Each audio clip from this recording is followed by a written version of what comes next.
নমস্কার। গল্প পালঙ্কে আজ শুনবেন আশাপূর্ণা দেবীর লেখা একটি ছোট গল্প, জ্ঞানচক্ষু। আশাপূর্ণা দেবী জন্ম 8ই জানুয়ারি 1909 সালে উত্তর কলকাতার এক রক্ষণশীল পরিবারে। তার আদি বাড়ি ছিল হুগলির বেগমপুর। কোনো স্কুল বা কলেজে আশাপূর্ণা দেবীর পড়ার সুযোগ হয়ে ওঠেনি। মাত্র 15 বছর বয়সে কালিদাস সেনগুপ্তের সঙ্গে আশাপূর্ণা দেবীর বিবাহ হয়।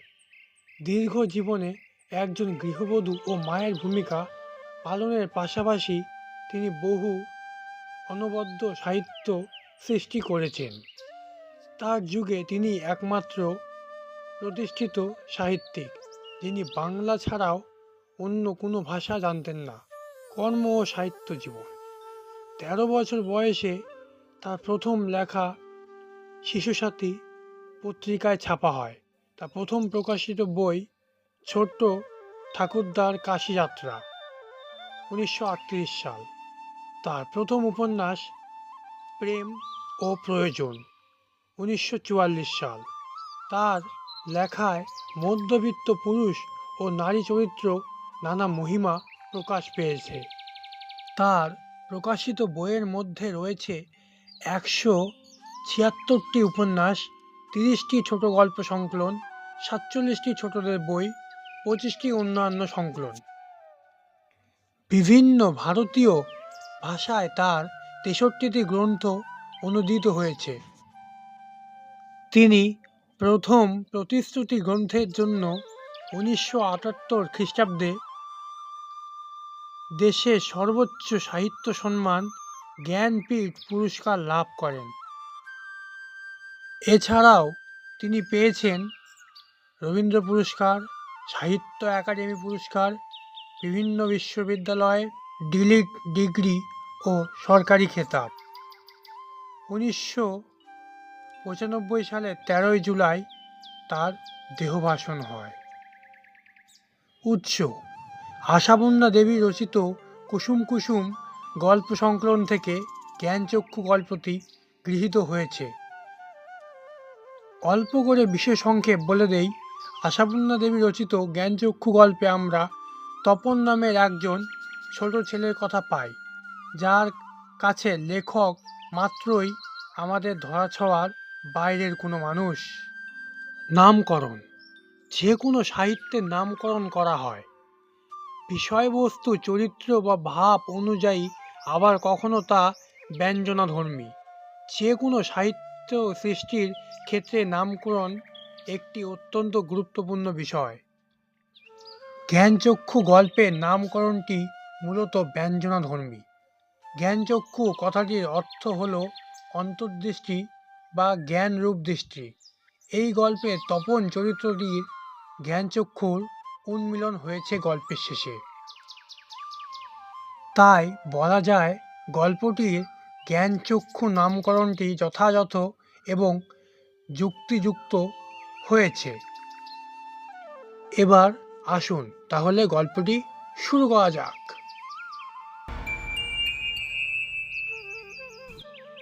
আশাপূর্ণা দেবী রচিত জ্ঞানচক্ষু গল্পে আমরা তপন নামের একজন ছোট ছেলের কথা পাই, যার কাছে লেখক মাত্রই আমাদের ধরাছোঁয়ার বাইরের কোনো মানুষ।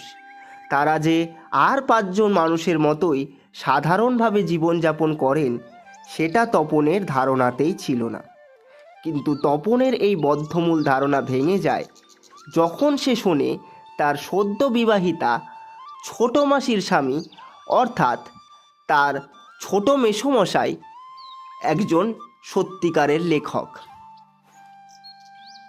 সে এই দেখে আশ্চর্য হয়ে যায় যে লেখক হওয়া সত্ত্বেও তিনি তপনের বাবা। ছোট মামা বা মেজ কাকুর মতো সিগারেট খান, দাড়ি কামান, ঘুমন কিংবা স্নান করেন। এর ফলে তপনের মনে ছোট মেসোমশাইয়ের প্রতি অগাধ শ্রদ্ধাবোধ জন্ম নেয়। ছোট তপনের নিজেরও গল্প পড়া এবং গল্প লেখার নেশা ছিল, কিন্তু নিজের রচনা সম্পর্কে তার এক ধরনের আড়ষ্ঠতা ও হীনমন্যতা বোধ থাকায় সে লেখক এবং প্রফেসর ছোট মেসোমশাইকে নিজের লেখা দেখানোর সাহস করেনি। তপনের মাসি গল্পটি মেসোমশাইকে দেখালে তিনি তপনকে নিছক খুশি করতেই গল্পটির প্রশংসা করেন এবং সন্ধ্যাতারা পত্রিকায় তা ছাপানোর প্রতিশ্রুতি দেন। এরপর বাড়ির লোকজনের ঠাট্টা ও ইয়ার্কির মধ্যেই তপন তার লেখা গল্পটি ছাপার অক্ষরে দেখতে পাওয়ার জন্য আশায় দিন গুনতে থাকে এবং আরও 2-3টে গল্প লিখেও ফেলে। কিন্তু দিন চলে যায়, তপনের লেখা গল্পটি প্রকাশিত হয় না।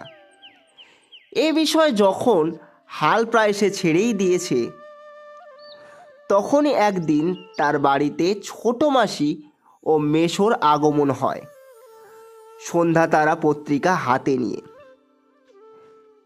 সেখানে সে নিজের চোখে দেখে লেখক সূচিতে তার নাম প্রকাশিত হয়েছে, শ্রী তপন কুমার রায়ের লেখা গল্প প্রথম দিন।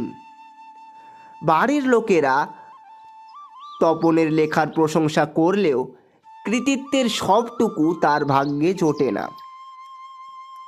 পাশাপাশি তার লেখা প্রকাশের ব্যাপারে সাহায্যের জন্য তার ছোট মেসোর নামেও জয়ধ্বনি ওঠে। একসময় দেখা যায় তপনের সমস্ত কৃতিত্বই যেন পুরোটাই চাপা পড়ে গেছে তার মেসোর কৃতিত্বের কথা ঘোষণার মধ্যে। কিন্তু তপনের দুঃখ পাওয়ার আরও অনেকটা বাকি ছিল। গল্পটি পড়তে গিয়ে সে দেখে কারেকশন নামেই কারেকশন।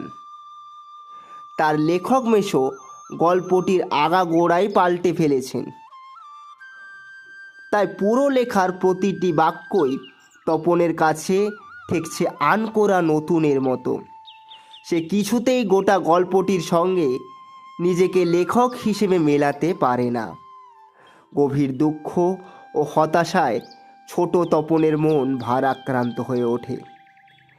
তবে এত বেদনার মধ্যে থেকেও তপন সংকল্প করে এরপর যদি কোনো পত্রিকায় লেখা ছাপাতে দিতে হয় তাহলে সে নিজে ছুটে গিয়ে সেটা দেবে।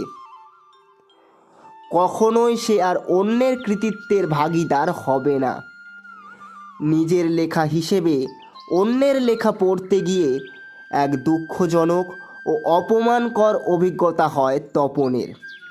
আর এইভাবেই লেখক এবং লেখা সম্পর্কে তপনের জ্ঞানচক্ষু খুলে যায়।